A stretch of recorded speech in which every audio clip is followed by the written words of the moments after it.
And we are back online. Battle of Berlin, playoffs round 4 here with uh, Ed Baroom Leonard, Kirill Soviet Bonder. Hello, everybody. Hello, everybody. Welcome back. Glad to be here again, as always, on this wonderful Friday afternoon, evening, wherever the part of the world you're in, morning, maybe. Battle of Berlin, playoffs round 4. Things are starting to heat up. Let's quickly refresh the rules here for you guys. Battle of Berlin, 5 versus 5, no tier point limit, 10-minute rounds, and map is Ruinberg. Quickly bringing up our map now. Same kind of a 3-lane setup. What have we seen so far in the tournament? Well, I think we've seen a lot of 5-6 action. I think with our last casting, when we saw Simp, we saw them utilize kind of like what Turtle Police try to do is utilize what we call the Delta Village, guys. That's this area in here in the Delta Echo Zero area, commonly referred to as Delta Village. We haven't seen a lot of teams go that way. Typically, they're sending a scout in and they do a little loop, or they come this way and loop. But we saw Simp take advantage of that on 2 or 3 of their matches. We actually saw them go and take control of that with all of their tanks. But really, we've seen a lot of action on this 3 road and on this 2 road in the city when we've got teams that have heavy lineups. Couple teams have pushed down the 5-6 road like we've talked about. So really, all the angle of attack and have been utilized here. It's been pretty exciting. And today we have two teams that agreed to, well, one team agreed to cast for us to cast them Ehrmagerd Caernervern Ehrmagerd Caernervern. versus Wreak Havok. Both teams are very competent. Of course, only 16 teams remaining here. We're going to take a look at the final 16 teams. Right now, this is when gloves come off. Tactics that have been kind of fine-tuned are now put in play. We'll see a lot of closer fights. We'll see a lot more evenly matched skill on skill gameplay. I'm extremely excited. We're down to 4 minutes and 20 seconds here. Quickly going to introduce the team. We have Ehrmagerd Caernervern on the team. We have Darasta, Dead Meat, Hazard, Mac 116, MTN Man, Pep, Tommy Cannon 69, and Yoda Man. And on Wreak Havoc, we have Two Gun Kid, Call Me Sarge, PPK 157, Tofu Smurf, Artie Takes Skill, Kazo, The One Savior, Unknown One. Those are the teams that are fighting today, and let's switch into well, actually, a little early for the game yet. Who do you think in predictions? I don't know. This is a tough one for me. I'm gonna say, uh, Phew, I don't know, man. This is going to be a tough one. I really can't make any predictions. I'm going to give it to Red Sky, and I'm going to say 3-1 Red Sky. That's my prediction. I don't know why. Wreak Havoc, it's a good team. Unfortunately, we weren't able to secure permission from their entire team to cast them today. Red Sky kind of stepped up and said last minute, "Hey guys, no problem. Sure, we'll let you do that." Otherwise, we were gonna go back to the old standby with Team Fusion, who's playing tonight. If you remember, we casted in the group Qualifiers. stages. Yeah, the group Hmm. stages. So I'm gonna say Ermagerd Caernervyn is gonna win 3-1 this evening. What do you Okay. think? I'm actually gonna reserve from calling. Sorry for putting you on the spot, but I Thanks, got buddy. I got what I wanted from you. You said it's really hard to call, and at this stage of the rounds, down to 16 teams, this is when the teams that have spent the time preparing, rehearsing the strategies, making fine tuning their lineups, are left. World of Tanks. Really, and I mean, of course, there are surprises. Even in this one, we see teams like Cossacks are making appearance, going deep in this one. Sarcastic Gophers, I think they you know, our new PL1AD also, right? Aren't they kind of Yeah, new to the scene? the Polish First Armored Division are they're a Clan Wars team. This is a new team for them. Sarcastic Gophers has been around before. If you remember from the last cast, it's actually guys from SG, Sturm Grenadier. Right. Okay. So Yes. yeah, Sorry. they're kind of new to the tournament scene though. Same with Kozaks, but again, we've got some of the old hats in here. We've got Pub Stars, who are an ELO rated team from Havok. We've got Ehrmagerd Caernervern, obviously a Red Sky team that's up and coming here. Gentleman Gaming, who's got a like a starter ELO rating. War and Peace, that's their other team, and River of Blood. We know who those guys are too. Yeah. Team Plaid, they've been around, and of course our friends with Simp, they've been around. They've got That's one of the highest rated ELO ratings here. Yeah. Yeah, that's going to be an interesting matchup to watch after tonight. And of course, Sunday we will see some also. We'll be broadcasting or live Sunday's going to be casting as well. awesome, So it's guys. going to be, yeah, tune in to on Sunday. But we'll talk about that more. Right now, let's go into the game here and call the lineups. Bar?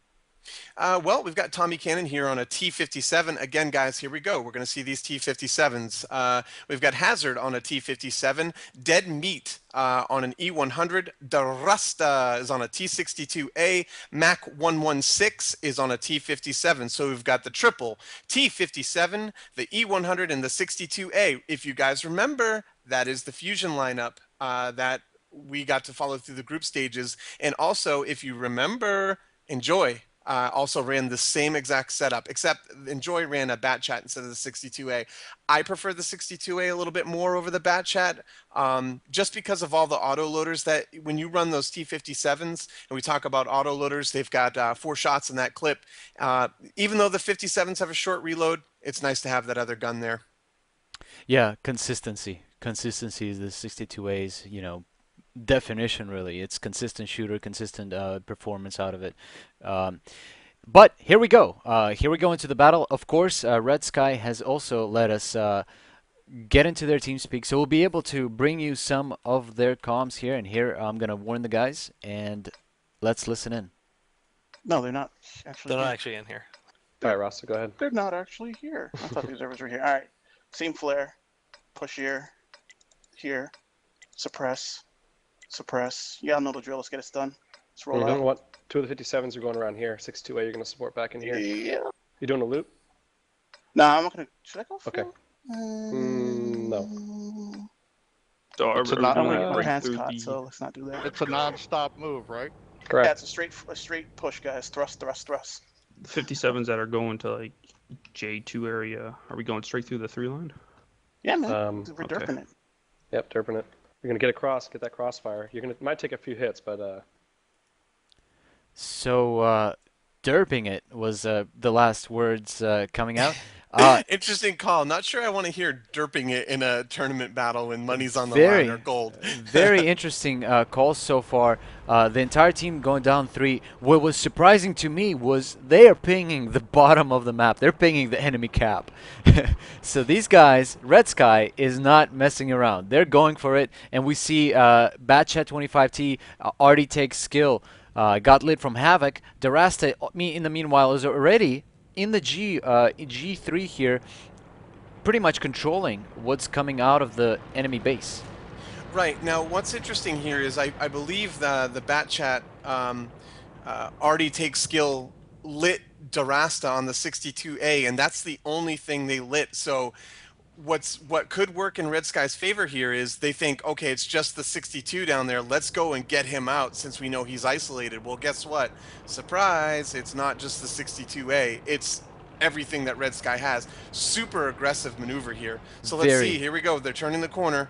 Very aggressive. Tommy Cannon is turning the corner. Max 116. The 2 T57s are with him. They're sticking together. The Here other they go, one. all on the cap right now. They're Yep. going to get 3 on the cap right away. They should have. Okay, so yeah, as we talked about before, you always want to put those 3 tanks on the cap at the exact same time. That way they don't know which one they've got to hit and reset. But here they come. Here's the E100. He's sitting back. Here's Call Me Sarge in the E100. Takes a shot on Dead Meat. Dead Meat is down to 1896 hit points. Darasta is kind of taking pot shots at the T57, and Red Sky is focusing the T57s of Havok. Absolutely. Havoc's doing a great job here to reset the cap. But they need to get Sarge out because he's just going to unload. I think Durasta's got to get in there and get on Sarge because that's their only gun that's really not an auto clip tank right now. Yeah, call me Sarge using that building for cover. So he hasn't taken a single hit yet. He's at 2,700 hit points. That's 100% for E100. And look at this. The Bat Chat is behind them, sniping them from the Ooh, church. yeah, I didn't notice that yet. Yeah, but there's the Bat Chat. He's going into the windows in the one line. So Tommy Cannon is going down. Look at that, 338 hit points left. They're focusing him. There he goes.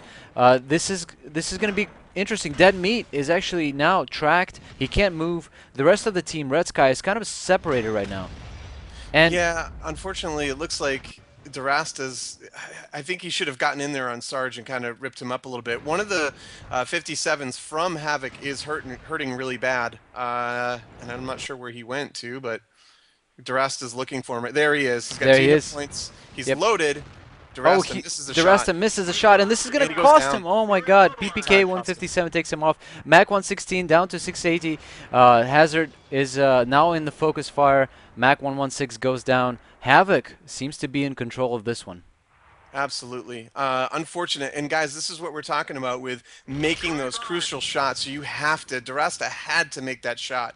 And unfortunately, he went wide with that shot. And when you've got this many tanks on the field, yeah, and down goes another tank, this is going to be a easy win for Havok. Again, with cap pressure, they should have probably put those 3 tanks on there in my opinion, and then gone and gotten Sarge out, sent the other 3 tanks up, or excuse me, other 2 tanks up there, and gotten Sarge's face and taken him out so he could not shoot the cap. Yeah, and he was lighting call, them. I think there. He was lighting all of them for the Absolutely. T-57s to shoot from the field. Havok doing a great job splitting Red Sky. Only 2 tanks were left on the cap for Red Sky, so they couldn't share hit points, and the 2 of them were just focus fired out. Let's quickly run down the stats here. Mac 116, the only one to break 1,000 and 2,000 damage. 2,091 damage for him. 1 missed shot, 6 for 6 on the rest. 2,091 damage. 925 for Tommy Cannon. He was the one in cap. Got focus fired pretty quickly and went down. Dead Meat in the E100. Notice Havok was ignoring him.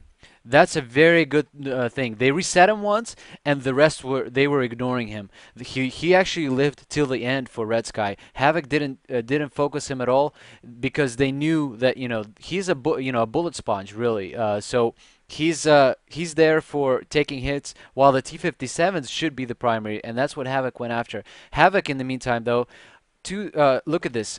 Great damage output by everybody. Everybody, nearly 2,000 damage, the one Savior and PPK. But everybody else, 2778 for Kazo. 4 missed shots, though. Bat Chat, 2,475 damage for Artie Takes Skill. He was the one that came in from the back and unloaded that clip. Yeah, good heads up by the Bat Chat to go ahead and get in there, take the, have the presence of mind. This is where good teams shine, man. They don't panic. They don't, they just execute, ice cold, just get in there. I think not taking out Sarge there, at least getting in his face, really cost Red Sky. Durasta really wasn't doing much on that corner there. So Wreak Havok takes one win now. It's first 1 to 3. Let's see how Red Sky responds. Well, they've responded already with a Foch 155, and we saw Turtle Police bring that because let's listen in real quick. Sure. Sorry, Bar. Want to stay in the buildings for a little bit? Huh?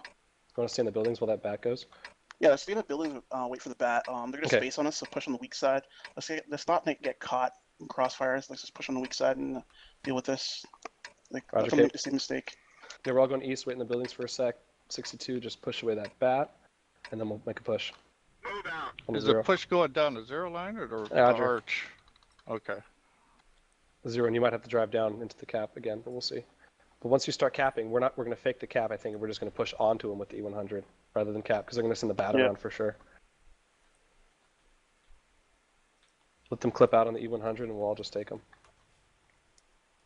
So Bar, still very aggressive for Red Sky. Talking about capping out, kind of baiting with the cap.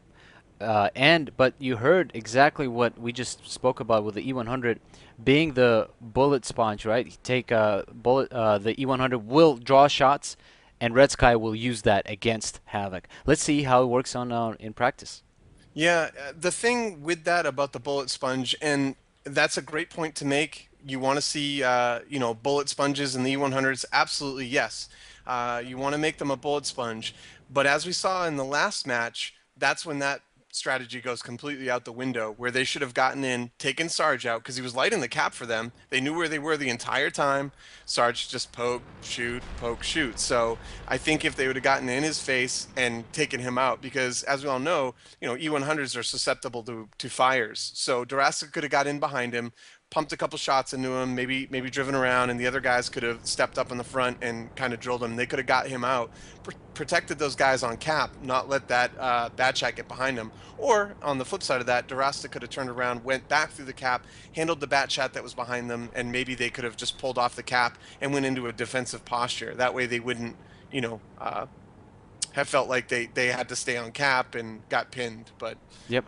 Interesting. They're starting to move now. Yeah, Red Sky is repositioning. They were kind of defensive towards the field. Now they're going back into the city. Durasta in the 262A gonna lead this one. Well, actually, no. He's gonna poke the 5 line here. Make sure that there's nothing here.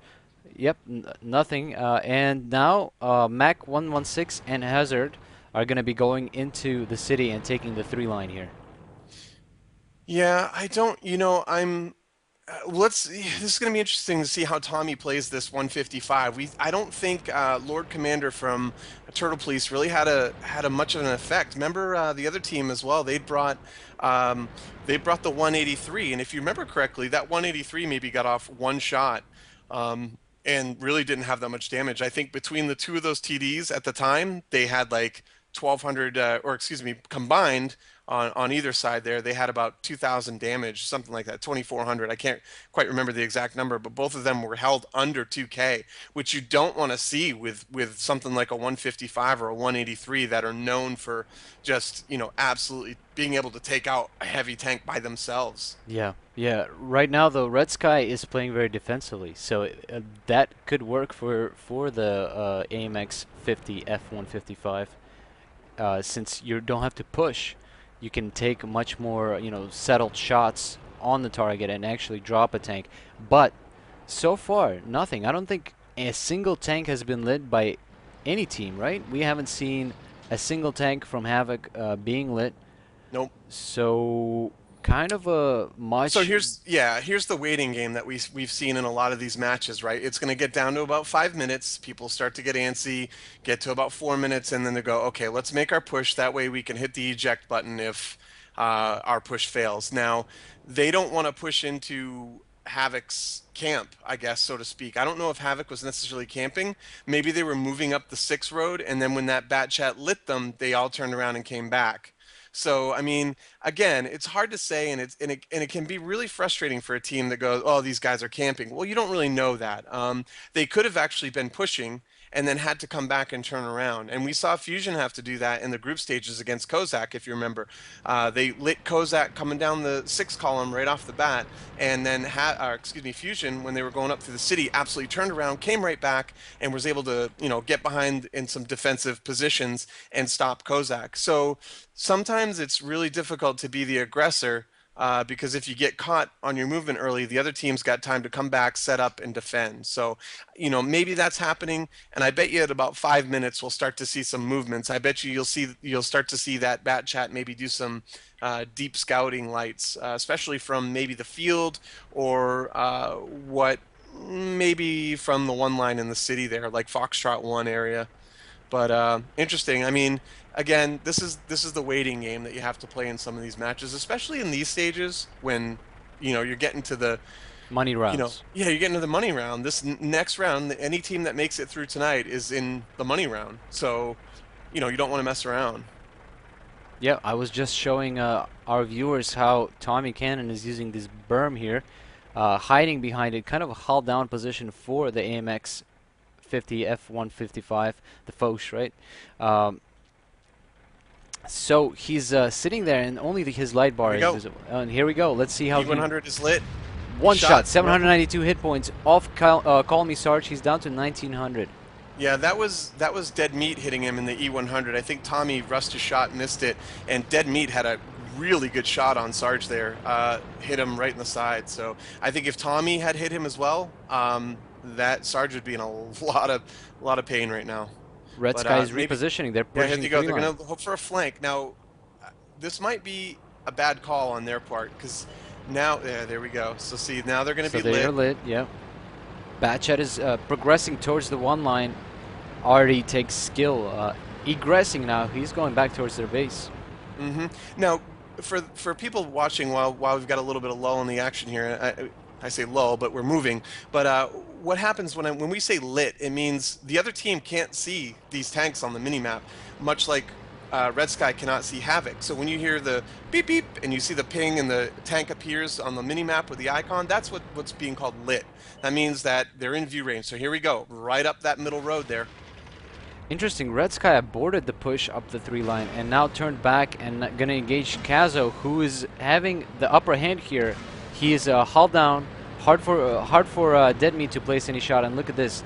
Dead Meat just lost a lot of hit points. He lost half of his hit points to those T-57s. Absolutely. And you'll see, I think Call Me Sarge. Is that Call Me Sarge down at the cap there? Yeah, I think so, yes. Rasta's lighting him again. Yep, So there he he's is. split. They need to take advantage of that. They need to take that Foch 155, and he's moving now, Tommy Cannon, and they need to take DeRasta and get in there and get him out right now. I mean, they've got an overmatch. If that Foch is clipped, ready to go, he can go in there, take a hit from Sarge. Nope, he's going up the three line. Interesting. I guess they're just not worried about Sarge too much, and they're going to leave him there. That's interesting. I figured they would go, and maybe they are. Maybe they're going to go down that that Gulf 4 road. Yeah, here they go. Okay. Just different angle of approach. Now, No shots for Tommy No. Cannon. He's holding at 1908 for Call Me Sarge. He's poking again. I think that was kind of a... Oh, there we go. It was a hit. 1143 for Call Me Sarge. absolutely. So, Soviet, you know, one of the things that Red Sky's not taking advantage of that we saw Fusion do when Kozak's pushed down is sending that 62A over in that Kilo 2 area, the K2 area, to get in those ruins, get hauled down, shoot through those windows, and he'd be able to pick Sarge apart, especially with the Foch. Sarge would have a really hard time penning that Foch. And as you can see, if you watch that Foch, he can move really quick. He can move at about the same speed as a medium. He's going to take some shots here, though, if he's not lucky. Ooh. Those 57s had to turn their turrets a bit and it threw their shots off. So they did take they wasted 2 shots on Tommy Cannon as he drove through the middle of the city. Now what Tommy can do here is go put cap pressure, which it looks like he may do. Nope, he's turned back into the he's middle road. rejoining. But Call Me Sarge is on cap now. Yep.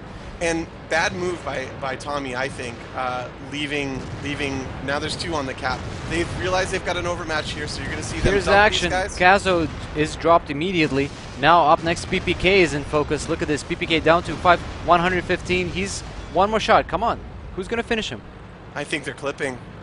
Oh. I think they're all clipping. And this could be dangerous here. Look at this. Tommy Cannon decided not to finish off PPK and instead...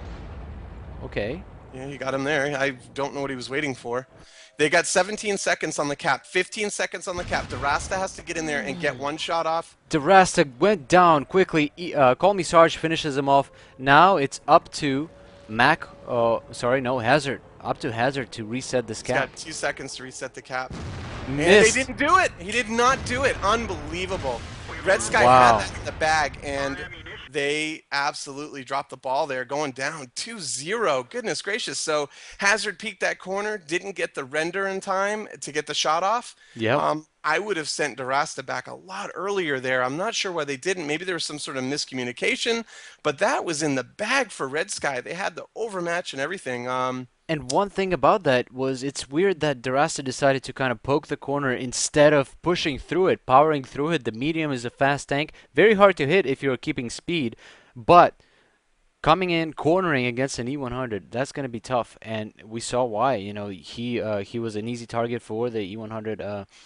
So Call Me Sarge takes him out and pretty much seals the deal because Hazard just didn't have enough time. Yeah, and looking at the damage here, crazy, crazy damage by Tommy Cannon in that Foch. I mean, 4,100 damage, 4,187. And you got Hazard with 2,179, Mac 116 with 1,423, 2 kills there. Dead Meat didn't really do much. He was pretty much dead meat when he poked that corner with only 626, and Durasta with 306 damage. You want to talk about Havok here? It looks Yeah, like they spread the damage again. they spread the damage. I thought they started off really well. They had that focus fire going on Dead Meat, right? The E100 from Red Sky. Yes, Dead Meat. They were focusing him in that F row, and then something went wrong. They went in, and I think they lost focus. You know, they lost the focus fire while Red Sky was able to keep focus fire on Havok. So they lost that engagement, but it bought them enough time to put cap pressure with the Bat Chat and the E100. So damage-wise, Havok didn't do as much. Only 2120 for Kazo, and that's that dead meat engagement against the E100. But look at this. You know, Bat Chat only one shot, really, right? Let's check that Right. real quick. Oh, no, 3 shots, only one on target though, and really the one savior was focus fired so fast he didn't do barely any damage for a T-57. But let's No, see. one change in lineup here, and it looks like Havok's bringing an E5 instead of one of their 57s. Let's listen in. Sure. Field. And And then then we'll push do zero. some either zero or we'll push town. First of all, gotta play safe. They're getting bad rendering on me, so let's win this. Okay. Come back, guys. 6-2 is going to spot. We're waiting in cap. I'm going to wait at A7. I'm not gonna go up. We're gonna all camels. We're not gonna spot the field. Okay. We're not spotting nothing. So sorry, where'd you want the 57s? We're gonna hold right Just here. stay back at like C5, 6, something like that, you know? Yeah. I'm gonna roll the town and then figure it out. It's okay. So Bar sounds like a more of a defensive turtle kind of tactic going on here, right? Tommy Cannon going into those buildings in the 6th row, watching the 5 line and the field. Dead Meat backing up all the way into bushes. Yeah. You heard them talk about, you know, we're going to be camoed and we're going to do this and that. One real quick thing of note, and I touched on it at the start of the match with the Foch 155, and I'm sorry I stole your thunder a bit there with taking the damage stats, but I was just impressed with the Foch getting 4,187 damage, and he was 6 for 6 with 6 pens. So that Foch, by the way, guys, the Foch 155 has got as a 3 round clip. So he was able to clip twice. So he got, you know, 6 shots. That's 2 clips, and penned every single one of them. Really good. I mean, that's incredible because we saw Turtle Police bring theirs and weren't able to do much with it. So it was neat to see them be able to do that. Yeah. In the meantime, Red Sky is pushing up the arrow, going towards 0 line. This is kind of a, what do you think, desperation move?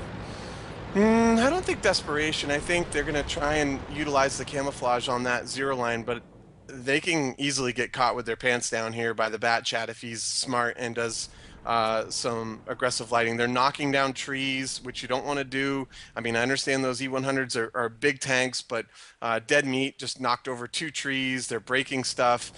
Smart teams will be looking for that. You don't want to run over phone poles. You don't want to run over fences. You don't want to run over trees, rubble, anything like that, because a smart team will be looking for that. They see a tree down and go, hey, well, especially when there's overhead arty. So even with a medium tank, you can see that kind of stuff because your senses are a little bit more alerted in this type of battle where it's a tournament, everything's on the line. So you pick up on stuff like that. Interesting, they're sending Durasta back towards the cap, maybe to spot the cap in case they try to do some sort of cap rush. It looks like they're going to try and set up on this 0 line and force them into cap. Maybe make them think that, hey, we can cap fast them. These guys will come back and try and get shots on them. But it's dangerous. Yep, Dangerous game they're playing. Durasta is either going back to the cap, light the cap, or go down the 5 line and light any tanks that are in the 5 line for the rest of the guys to shoot at. I think he's going to sit in that Bravo 5 area in a bush and just spot the cap for them.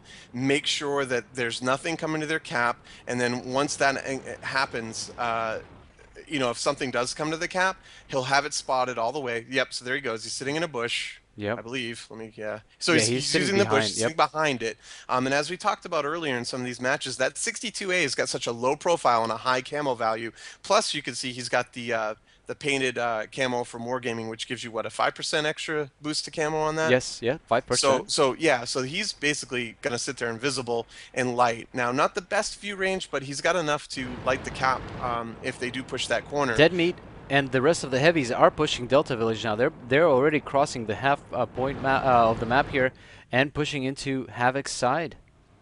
Mm-hmm. Now, Havok's going to sit around and wait till that 5-minute mark to make their move again, like we saw, and like we saw Red Sky do. Red Sky's trying to be aggressive here, maybe throw them off a little bit, maybe hoping that they can play into, maybe Havok will take a risk because they're up 2-0. A lot of these teams won't do that, though.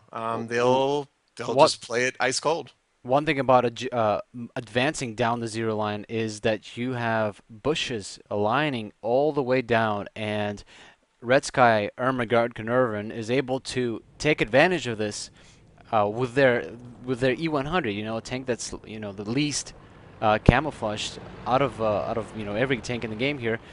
Huge tank, but they're able to look at this, sneak all the way to the Cairo. Right. Now we saw a couple more trees go down, guys, and that's the thing that you don't want to see people knocking trees over. I know I keep talking about it, but it's one of those things where you don't want to do that stuff because people will pick up on that. I mean, teams can see that zero line. You got to think if they've got somebody that's watching cap, they're watching that zero line, they're watching the field, they're watching for anything to go down. So one little tree knocked down, you've basically showed your hand, especially in this type of format when you've got this many or this few tanks, excuse me, because typically all those tanks are going to be together. So if you see some sort of movement, you kind of know they're all going to be together and you can capitalize on that. One thing that's got me concerned for Red Sky is if Durasta gets spotted there, which he's out very far. I mean, I don't think he's going to be that far out to spot that cap. I think he'd be a little bit smarter to be, in those in the little village area there, so we could take some building cover. Yeah, hard cover. Yep. Because if they push 5 tanks at him, what's he going to do? He's going to light them, okay, but he can make a couple shots, but they're going to focus him and take him out in about 5 seconds. I mean, it's not even going to take them much to kill him. And then Red Sky will have to get back and reset cap. Now, here they go. We're starting to see some movement here. The Foch 155 is coming across the middle, or excuse me, the bottom of that field there. Yeah, we see Durasta making some pings on the map here, and Red Sky Ehrmagerd Caernervern is pushing in. 4-minute mark. Havok. There they go. Oh, Havok just lit him. Dead Meat is in the open. Look at this, and that's not a good position for Dead Meat. Let's see if he pays for it. But already takes a skill, takes a shot from Tommy Cannon. Let's look at Hazard. So Red Sky has shown their hand now, and they don't know where Durasta is. That's the other thing. So they've got to get the bat chat out, and maybe they go sit Here on goes. the cap. Yep, there goes down. Artie takes skill, quick focus fire, and quick isolation. But, yep, as we spoke about it, Havok is already on the cap. All now, 3, maybe all 4. You're going to see Durasta wait till he's going to get lit here. He's going to get, no, he did not get lit. He's not moving. Now he's shot. Now he's going to hit another tank to reset it. They've got to get all their tanks back on cap. I don't think the cap's done. It's over. That's it. This is going to seal the deal. Look at this. Cap going up, 64, 66. Pretty much game over. Yeah, Quick. That's unfortunate. Quick, yeah. We saw 2 cap outs, and again, like we talked about, what I said was they sat there, they left Durasta there, and what's he going to do when they put 4 or 5 tanks on that cap? He's going to get 2 shots off, and they're going to nuke him. Just exactly what we said, right? So, risky move by Red Sky, gutsy, but they paid for it. So 3-0 from Wreak Havok there. Yep, 3-0, and that's it for us. Wow, that was so quick. I was afraid, we have Major League games coming up today. Yeah, I was afraid we're going to have some scheduling conflicts here, but let's quickly run down there's not much damage done in this game, but Havok still were able to nuke Durasta in the T-62A before he got his second shot off. Even with the second shot off, though, it would have been hard to traverse the entire map and reset. Granted, Red Sky was already in the cap, getting up to close to 30, 40 points. That wouldn't have been a full reset which still would have sealed the deal. Oh, at least it would have been a draw. Right, right. So, yeah, I was kind of thinking in my head, okay, they realize that DeRosta's by himself. They haven't spotted anything. They've got to know everything's up there. I was thinking Tommy was going to turn around and race up that 5 line. And had he done that when they spotted that bat chat, like he could have shot on him, turned that Foch around and probably been up to the cap and actually reset them. He's got 3 shots, 3 powerful shots too. And that Foch, could have bounced a couple shots. He could have got his full clip off, and maybe it would have been a draw or a cap win for Red Sky. But yeah, you can't. This map, this is so hard to separate your tanks. You have to keep them all together. It's a risk and reward thing. Um, we saw Red Sky nuke that bat chat, but too little too late. They wasted time where they should have just, okay, our hand is shown. Let's get on the cap and cap these guys out. So. Wreak Havok takes this round, advances into the quarterfinals, which are Sunday, 9 p.m. We will definitely be streaming, live casting one of the teams as long as we get permission. Hopefully, now that we're getting closer to the final games, the games will be a lot more exciting. Today, Wreak Havok comes out on top, played very well. I thought they played very tactically. They did have one engagement where they did lose. Remember, in the second game, F-Row, they had kind of I think a bit of trouble with focus fire there. But other than that, beautiful tactical play out of Wreak Havok, taking 3-0 on Red Sky.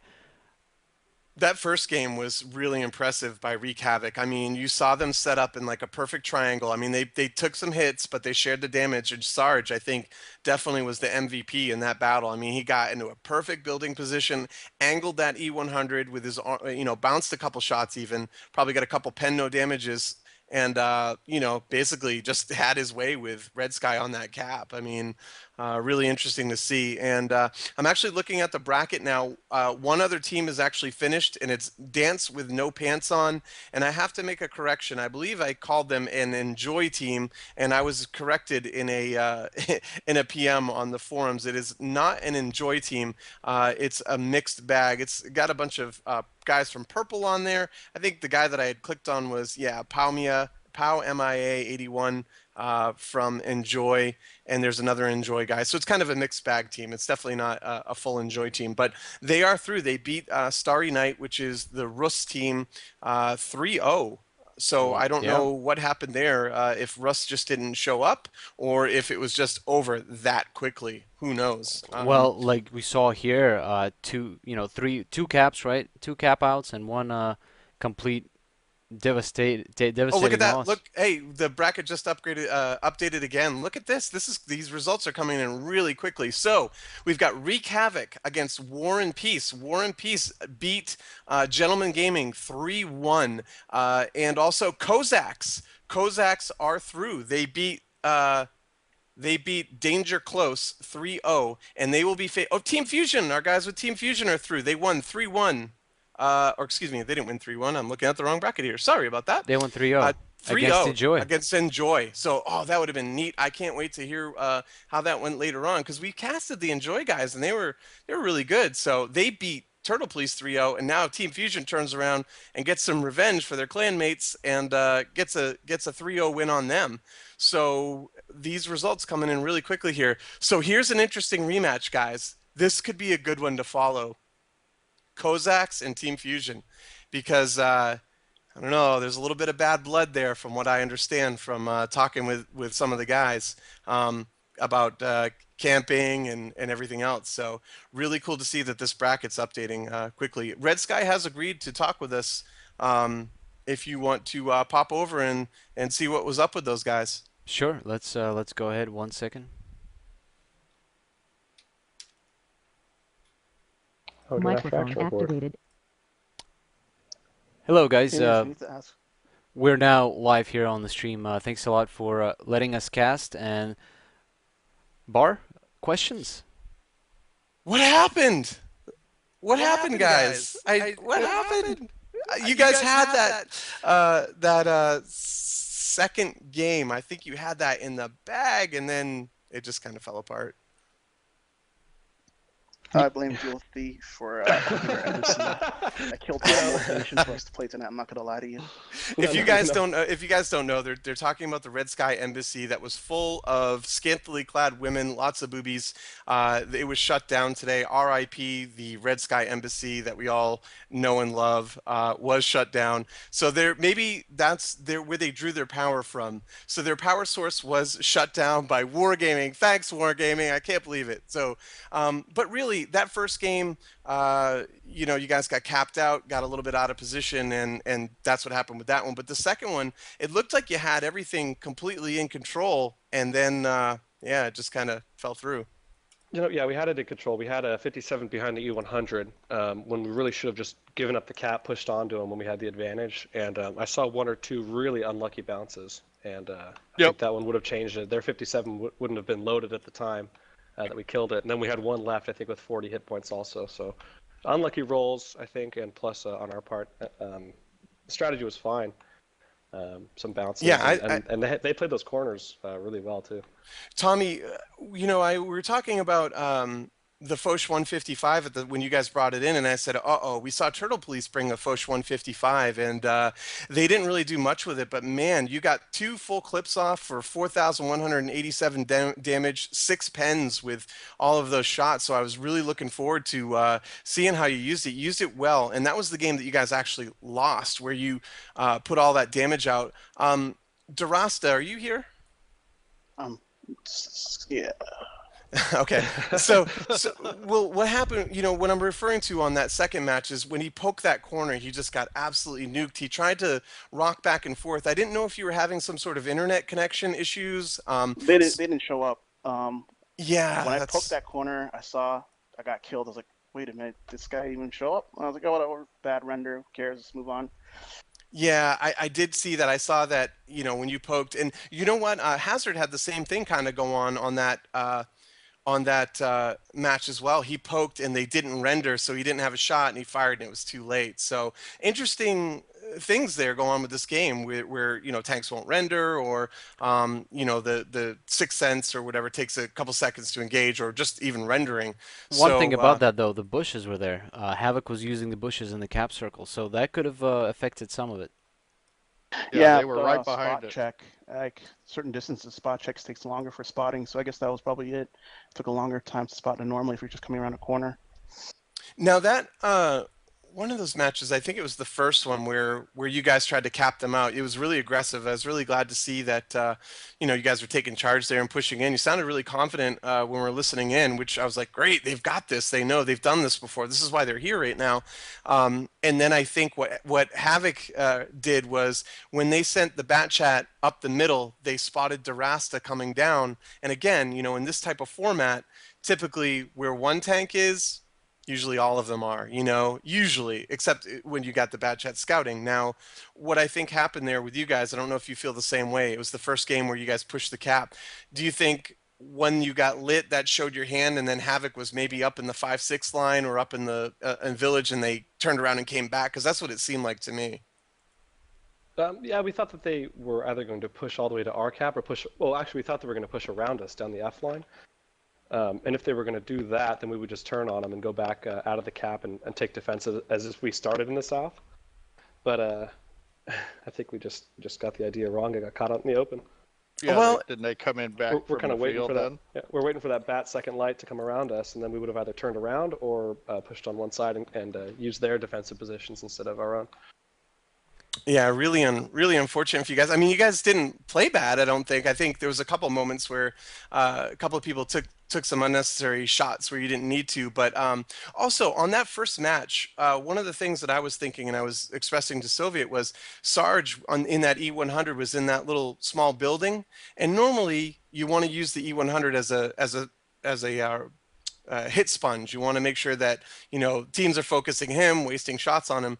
But Sarge had you guys in such a pickle when you tried to cap him out, where he was in that building, Darasta was on the corner, you guys were on the cap, and I was thinking to myself, gosh, guys, jump off, go get Sarge out right now. He's in the front. You know, those 57s are clipping. One of them was at 2 hit points, and I was kind of trying to will you guys to go and get Sarge out, because you get him out. There's the hit point sponge gone. You've got the advantage, and then I think you guys would have just cleaned him up. But you stayed on the cap, and I wasn't sure if that was a thought that maybe you guys were gonna do, or if you just, at that point were like, crap, we're kind of stuck here. I think